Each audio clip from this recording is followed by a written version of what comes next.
Цусны сөөргөөний багц хэрэглэх заавар. Өглөө бүтээгдэхүүнээ ямар дараалалаар хэрхэн уух заавартай танилцъя. Та өглөө босоод нэг аяга бүлээн ус уусныхаа дараа юм уу эсвэл шууд бүтээгдэхүүнээ ууж хэрэглэж болно.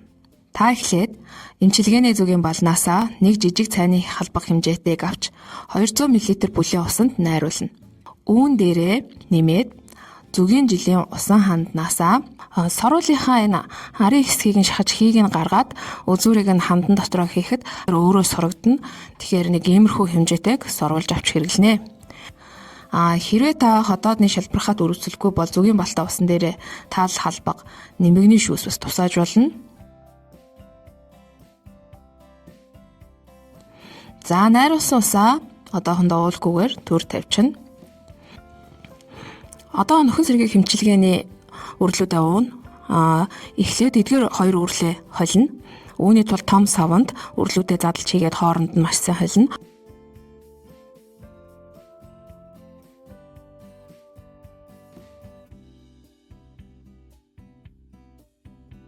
Холсон үрлүүдээ хоёр савандаа буцаагаад хийчихнэ.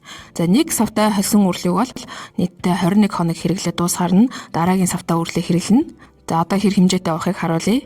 Холсон үрлнээсээ 2 цайны албыг авч зайжлаад өмнө нь найруулж тавьсан зүгийн бал жилийтэй усаараа даруулж унана. Үрлээ уусныхаа дараа зүгийн жилийн тосон ханднаасаа соруулынхаа энэ арын хэсгийг нь шахаж хийг нь гаргаад үзүүрийг нь хандан дотроо хийхэд өөрөө сурагдана.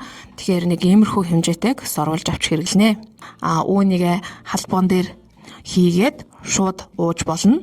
За хэрвээ энэ тос нь бас өтгөн бүтэцтэй учраас шууд уухад тань таагүй санагдах юм бол ардаас нь жоохон бүлээн ус балгачиж болно. За ингээд 30 минутын дараа та өглөөнийхөө цайг ууна. За өглөөнийхөө хоолыг эзний дараа тенторм тосоо хевлийдээ түрхэж 5 минут орчим гараар эсвэл эллигийн төөнөр аппаратаар халууд өгтлөн эллиг хийж болно. Одоо өдөр ямар бүтээгдэхүүнээ ямар дараалалаар уух заавартай танилцъя. Та эхлээд 200 мл бүлээн усанд зүгийн жилийн өтгөрүүлсэн ханднаас зориултын соруулаар соруулынхаа энэ арын хэсгийг нь шахаж хийг нь гаргаад үзүүрийг нь хандан дотроо хийхэд өөрөө сурагдана. Тэгэхээр нэг иймэрхүү хэмжээтэй аягтай усандаа хийж найруулна.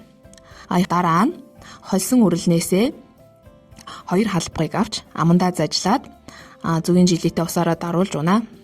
Үрлээ уусныхаа дараа зүгийн жилийн тосон ханднаасаа соруулынхаа энэ арын хэсгийг нь шахаж хийг нь гаргаад үзүүрийг нь хандан дотроо хийхэд өөрөө сурагдана.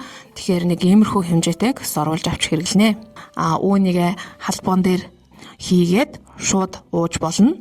За хэрвээ энэ тос нь бас өтгөн бүтэцтэй учраас шууд уухад тань таагүй санагдах юм бол ардаас нь жоохон бүлээн ус балгачиж болно. Үүнээсээ хойш 30 минутын дараа өдрийн хоолоо идэнэ. Одоо орой бүтээгдэхүүнээ ямар дараалалаар хэрхэн уух заавартай танилцъя.